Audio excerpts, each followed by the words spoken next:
नमस्कार. हवामान अंदाज आणि बातम्या यूट्यूब चॅनलमध्ये आणि फेसबुक पेजवरती तुम्हा सर्वांचं स्वागत. आज एक एप्रिल पाहूयात. आज राज्यात कुठे पावसाची शक्यता राहू शकते.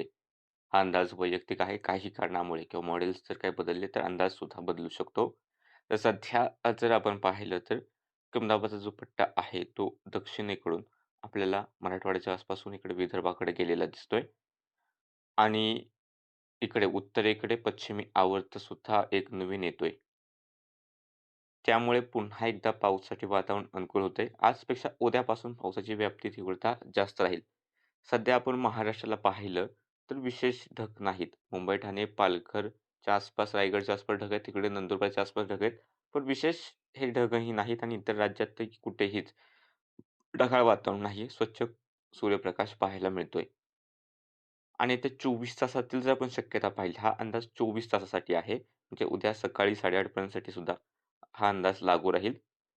त्यात असं दिसतंय की सातारा, कोल्हापूर, बेळगावच्या घाटाचे थोडेसे भाग या ठिकाणी मेघगर्जनेसह पाऊस होण्याची शक्यता दाट आहे. सार्वत्रिक नाही मात्र काही ठिकाणी पाऊस होईल आणि त्या ठिकाणी गारपीट होण्याची शक्यता सुद्धा राहील.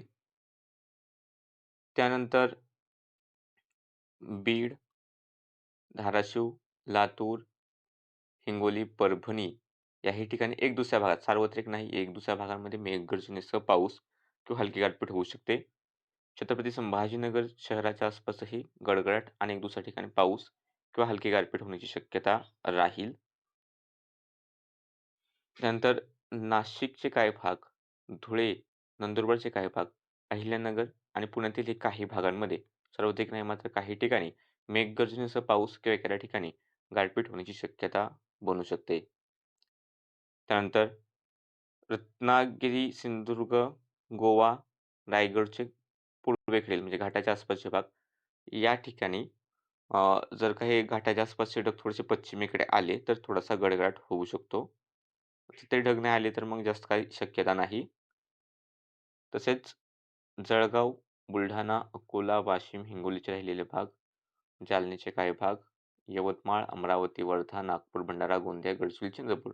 स्थानिक ढग निर्मितीवरती लक्ष ठेवा. सध्या तरी मॉडेलनुसार विशेष शक्यता नाही, पण काही मॉडेल थोडेसे पाऊस अंदाज दाखवत आहेत. त्यामुळे स्थानिक ढग निर्मितीवरती लक्ष राहू द्या. मुंबई, ठाणे, पालघर पावसाचा अंदाज नाही. बाकी सध्याच्या अपडेटमध्ये इतकंच. अशाच व्हिडिओ पाहण्यासाठी फेसबुक पेजला फॉलो करा. YouTube चॅनलवरती असाल तर सबस्क्राईब करा.